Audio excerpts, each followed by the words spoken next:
오늘 제가 여러분께 간단한 말씀을 전하기 전에 여러분과 함께 성 프란시스의 기도를 드리고 싶습니다. 기도하십시다.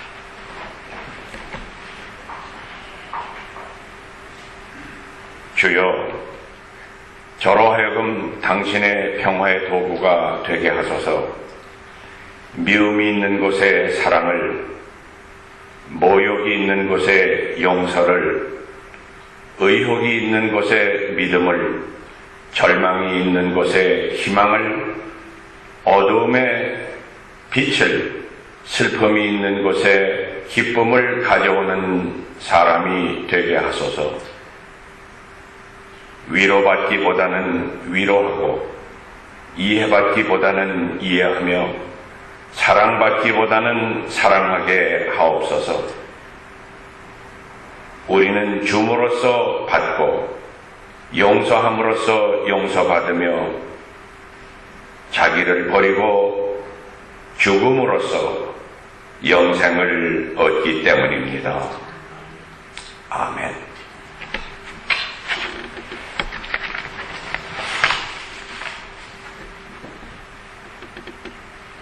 아직 이제 정월 셋째 주일이니 이 새해 결심을 말한다고 해도 많이 벗어난 것은 아니라고 생각합니다. 여러분 각자가 크고 작은 계획과 결심이 있는 줄로 압니다. 오늘 우리가 함께 나눈 이 세례자 요한의 메시지가 2014년을 우리가 살아가는데, 그리고 2014년을 넘어서 앞으로 우리의 삶을 살아가는데 크게 길잡이가 되리라고 저는 믿습니다. 세례자 요한은 여러분이 아시는 대로 이 John the Baptist 혹은 John the Baptizer 이렇게 불리우는 사람인데, 우리 복음서 사복음서에 하나도 빼놓지 않고 이 세례자 요한에 대해서 기록하고 있습니다. 대단히 중요한 인물입니다. 예수님에게 세례를 베푼 것으로 알려졌기 때문에 John the Baptist 혹은 Baptizer라고 그렇게 그러한 이 이름을 얻었습니다. 그 사람은 제단을 섬기는 사제의 혈통에서 태어났고 예수님과는 친척입니다. 근세에 발견된 이 Dead Sea Scroll, 사해본 거기에서 나온 인포메이션에 의하면은 이제 세례자 요한은 SNS라는 그러한 공동체에 속해 있었을지도 모른다 하는 그런 추정이 있습니다. 이 SNS라고 하는 사람들은 종말론적인 그러한 공동체로서 하나님이 보내시는 메시아를 기다리면서 쿰란이라고 하는 그러한 곳에 자기들의 이 공동체를 이루어서 살고, 그리고 특별히 영적으로 도덕적으로 순수성을 유지하는 것을 강조하는 그러한 사람들이었습니다. 이 세례자 요한이 요단강 부근의 모든 지방을 두루다니면서 외칩니다. 회개하고 세례를 받아라. 그러면 너희들이 죄를 용서받을 것이다. 요한은 자기에게 세례를 받으러 나오는 사람들에게 이렇게 외칩니다. 이 독사의 족속들아, 닥쳐올 징벌을 피하라고 누가 너희에게 일러주더냐? 너희는 회개했다는 증거를 행실로서 보여라. 그리고 아브라함이 우리의 조상이다 하는 말은 아예 입 밖에도 내지 말아라. 사실 하나님이 이 돌들로도, 길에 나가면 이 발에 차이는 이 돌들로도 아브라함의 자녀를 만드실 수 있다. 도끼가 이미 나무 뿌리에 놓였으니 좋은 열매를 맺지 아니하는 나무마다 지켜서 불 속에 던지우리라.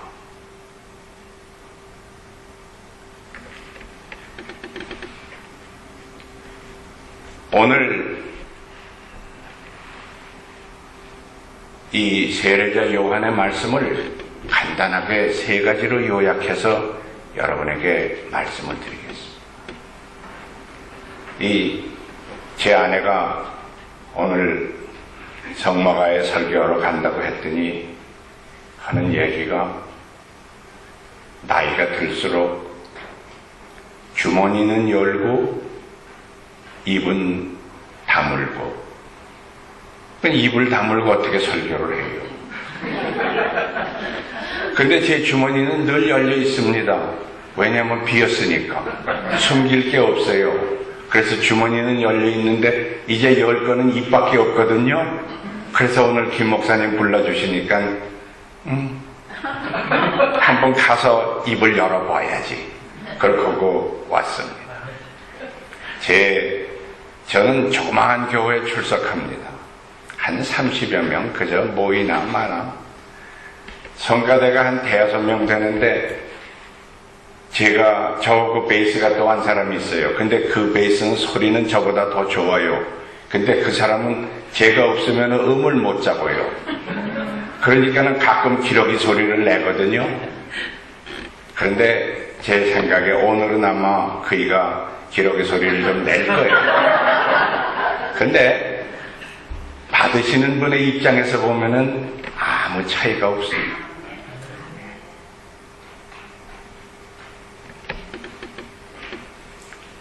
그래서 오늘 여러분께 제가 세 가지를 요약해서 말씀을 드리려고 하는데 여러분 잘 기억하세요. 첫째로 군중들이 요한에게 와서 묻습니다. 그러면 우리는 어떻게 해야 하겠습니까? 요한이 대답합니다. 속옷 2벌 가진 사람은 1벌을 없는 사람에게 나누어 주고 먹을 것이 있는 사람들도 이와 같이 나누어 먹어야 한다. 무슨 독사의 자식이니 도끼가 나무 뿌리에 놓여서 이제 찍혀 불에 던져우리니 행실로 너희의 회개한 것을 그 증거를 행실로 보여라. 동네 개도 안 몰아갈 그 혈통 자랑, 신앙 자랑은 집어치워라. 이렇게 무시무시한 말로 이제 외치던 요한의 답변이 너무나도 대조적이라고 저는 생각합니다. 구체적이고 실천이 가능한 말로 이제 말씀했습니다. 우리는 서로 나누어야 한다고 말씀했습니다. 너무 적게 가진 사람이 고생하는데 너무 많이 가진 사람을 하나님이 죄 없다고 아니하시리라 하는 이런 성서의 말씀이 있습니다. 여러분, 세계 인구가 지금 얼마인 줄 아세요? 73억이에요.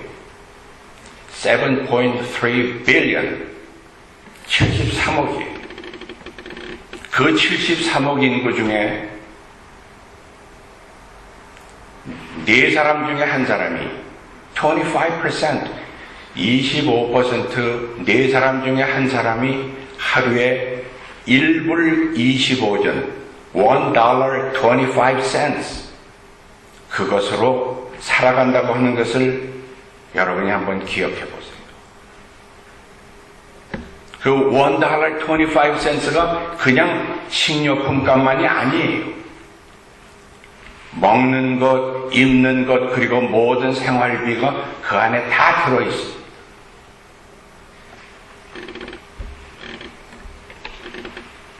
이것을 생각하면은 내가 얼마나 가졌는지 특별히 여러분에게 설명드리지 않아도 족하리라고 저는 생각합니다. 지금 이 시간 이후로는 좀 더 나누는 생활을 하십시다. Loving is caring. 사랑은 돌보는 것. 여러분 한번 저하고 같이 해보세요. 사랑은 돌보는 것. Loving is a caring. The caring is a sharing. 아멘. 돌본다고 하는 것은 나누는 것이에요. 저하고 한번 같이 해보세요. 돌보는 것은 나누는 것.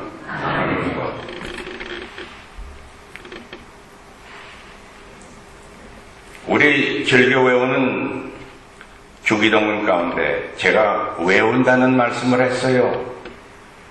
실천하지 않아도 여러분이 즐겨 외워요. 여러분과 제가 즐겨 외웁니다. 거기에 두 가지 말씀이 있어요. Thy kingdom come. 당신의 나라가 이 땅에 임하옵시며 하는 기도가 있습니다. 그 다음에는 Thy will be done on earth as it is in heaven. 주님의 뜻이 하늘에서 이루어지는 것과 같이 이 땅에서도 이루어지이다 하는 그러한 그 기도가 있는데 그 기도의 그를 side by side 나란히 놓고 여러분이 한번 생각을 해 보십시오. 그 맞춰 보시면은 하나님의 뜻이 이 땅 위에서 이루어져야만 합니다. 하나님의 뜻이 무엇인지 우리가 이미 다 알고 있습니다. 여러분도 알고 저도 알고 있습니다. 나 잘 모르는데 하나님의 뜻 여러분이 알고 있어요. 그러면서 내 뜻과 맞지 않으니까는 모른 척 하는 거예요. 그리고 하나님의 뜻이 무엇인지 내가 기도하고 알아보겠다. 헛소리예요. 알고 있어요. 오리를 가자는 사람에게 신리를 가져오라. 옷 2벌 있는 사람은 없는 사람에게 1벌 주어라. 배고픈 사람에게 너 얼마나 배고프냐 그렇게 말하지 말고 내 있는 밥 나누어 먹어라. 오른 뺨을 치면은 왼 뺨을 돌려대라. 7번씩 70번이라도 용서를 해라. 그래야 네가 용서를 받을 수 있다. 하나님의 뜻이 무엇인지 여러분과 제가 다 알고 있습니다. 그런데 이것을 빤히 알면서 모른 체 하는 신앙인들이 너무도 많아요. 이제 서로 나누는 것이야말로 하나님의 뜻 가운데 뜻 가운데 뜻이라고 저는 생각합니다. 그래서 이 시간 이후로는 극단적인 친절, 그래서 extreme hospitality, 극단적인 친절을 여러분 2014년 그리고 그 이후에 계속해서 삶을 살면서 우리의 생활의 모토로 정하시면 어떨까요? 저는 그래서 이 말씀을 드립니다. 마더 테레사 수녀는 아플 때까지 주라고 했어요. 그런데 우리는 안 아플 때까지 주는 것을 원칙으로 삼고 있습니다. 요만큼까지 줘도 뭐 크게 지장 없어. 이러한 원칙으로 우리들이 살아가고 있거든요. 제 아내가 간단히 하라고 해서 여기서 이제 첫째 번 대목을 끝이고 둘째 번으로 넘어갈게요. 세례들도 와서 세례를 받고 선생님, 우리는 어떻게 했으면 좋겠습니까? 이렇게 물으면 이러한 질문에 요한은 대답합니다. 정한 대로만 받고 그 이상은 받아내지 말아라. 이상하죠? 그 부정투성이의 직업을 요한이 당장 집어치고 가서 땅을 파든지 농사를 짓든지 그렇지 않으면 청소를 하든지 뭘 하든지 그 직업에서 당장 나오라고 말씀하지 않았습니다. 대신에 규정만을 잘 지키고 정당하게, 정직하게, 공정하게 일을 해내서 당신들의 개인 구원, 가정 구원, 사회 구원의 길을 닦으라고 요구했습니다. 원래 이 세리라고 하는 사람들은요, 오늘 우리 여기서 보면 they're government contractors. 그 정부의, 로마 정부하고 계약을 맺은 그 contractor예요. 그래서 어느 지역을 정해주고 거기서 얼마큼 세금을 받아서 로마 정부에 바쳐라. 그러면은 만약에 여기에서 1년에 10,000불을 세금을 이 동네에서 10,000불을 걷어라. 그렇게 이 위임을 받았으면은 그 사람들이 한 15,000불쯤 걷어요. 그래가지고 그 로마 정부에 10,000불을 바치고 5,000불은 어디로 가겠어요? 제 주머니로 간다. 그러니까 그 일을 당장 집어치우라고, 거기에서 나오라고, 그러한 그 부정부패가 가득 차고 비도덕적이고 비윤리적인, 그리고 비애국적인, 비반민족적인 그러한 그 직업에 거기에 있지 말고 나오라고, 그렇게 말하지 않았습니다. 오히려 규정을 잘 지키고 정당하게, 정직하게, 공정하게 잘 해내서 내 개인 구원, 가정 구원, 사회 구원의 길을 닦으라고 요구했습니다. 여러분이 무슨 일을 하시든지 정직하고 성실하고 공평하게 하면은 그것이 하나님의 뜻을 이 땅에 실현하는 길이라고 저는 믿습니다.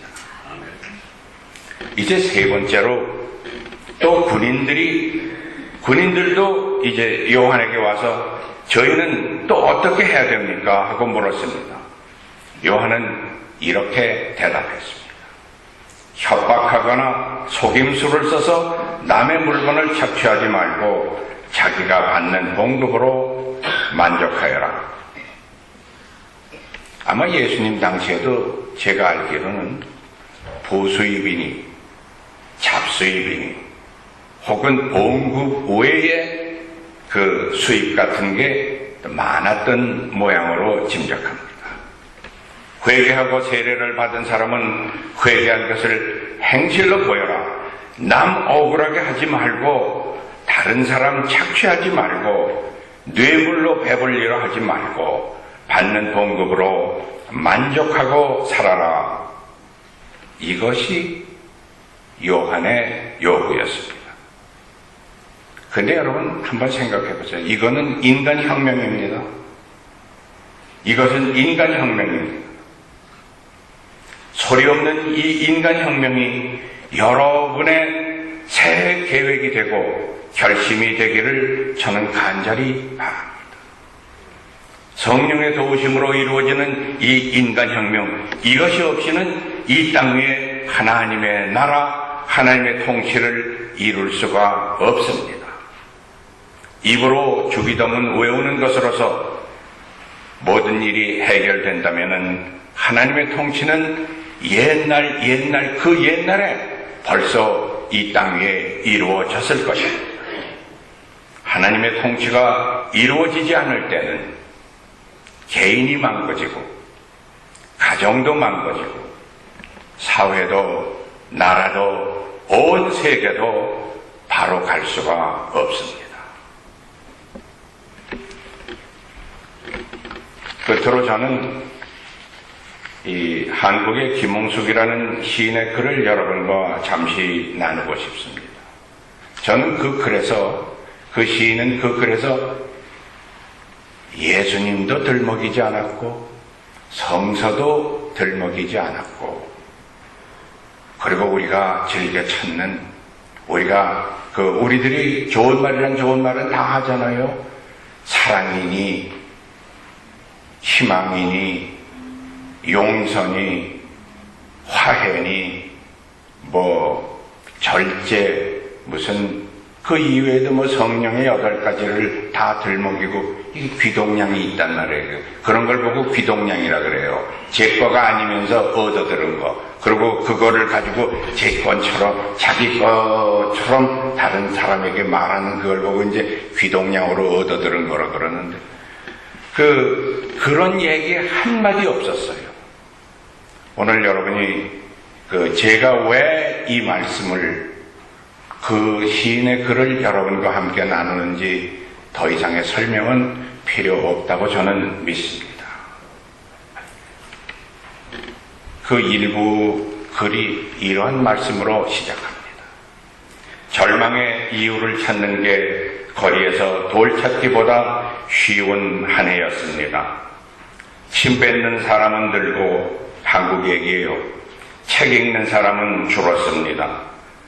뽀얀 얼굴을 찡그린 채 젊은이가 묻습니다.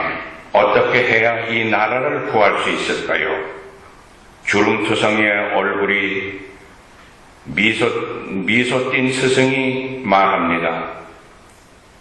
먼저 너를 구해.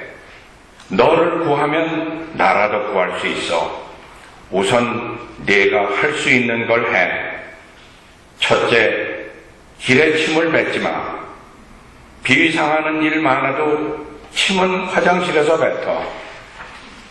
둘째로, 지하철과 엘리베이터를 탈 때는 안에 있는 사람이 내린 후에 타. 비운 다음 채우는 게 만고의 진리지 않아? 셋째, 헌옷을 입어. 살기 힘든 사람이 많을 때 혼자서 새 옷을 자꾸 해입는 건 부끄러운 일이야. 넷째, 가끔 홀로 전화기 없이 거닐어봐. 보도블럭 사이에 이끼를 들여다보거나 푸른 하늘 흰 구름을 올려다보거나 먹고 살기 위해 동분서주하는 사람들을 둘러봐. 그 사람들이 내 스승이야.